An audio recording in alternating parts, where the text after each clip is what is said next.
Welcome to Travels Through Tea, day 4 of our 24 Teas of Christmas.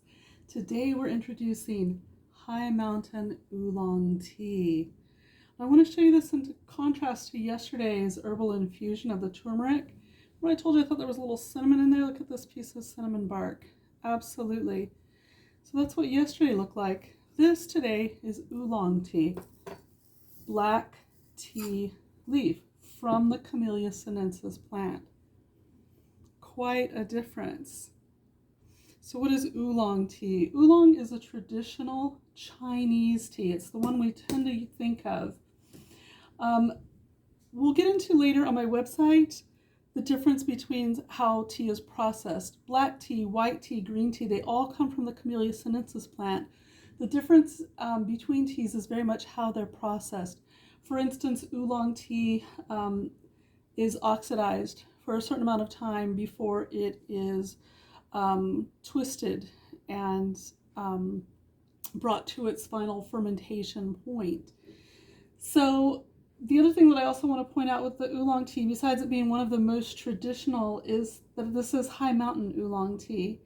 India has such a varied topography, from some very, very, very hot desert places in the Punjab all the way to the high mountainous regions in Darjeeling, which is where we get Darjeeling tea, and other types of places in between. So it's quite a diverse country in so many ways, with its food, with its people, with its religions.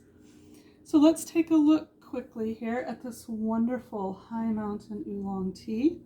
Again, a loose leaf tea. Oh my goodness, I've almost forgot. Remember your strainer. You do not want to drink the leaves.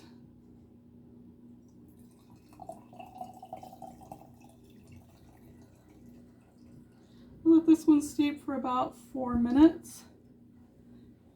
The leaves were cut and twisted, so not quite as open as one of our earlier teas, as you may remember, but very soft. And again, it is the surface area of the leaf that provides so much of that wonderful flavor. Look at this beautiful rich color. Gold, a little bit darker than yesterday, almost a copper color. And when you think of how tea smells, if you've had a really nice, rich tea at a really good Chinese restaurant, that's what you're smelling here, that deep, well oxidized, I don't want to say bitter, because it's not bitter as in a negative thing to the taste, but it's not a sweet aromatic. It's a pungent, very pungent tea. And the taste is amazing. This is a tea that will warm your heart. It will warm your soul. It's nostalgic. And you want to keep drinking it. It's almost like a really fine wine, in that it almost leaves your mouth a little dry when you're finished, and yet incredibly satisfied. If you have not tried a good oolong tea, please go out, try one. Try all these teas. They're amazing, and you're going to love them and develop a taste for them if you never have. All right, thank you so much for joining me again, and I will see you on day 5.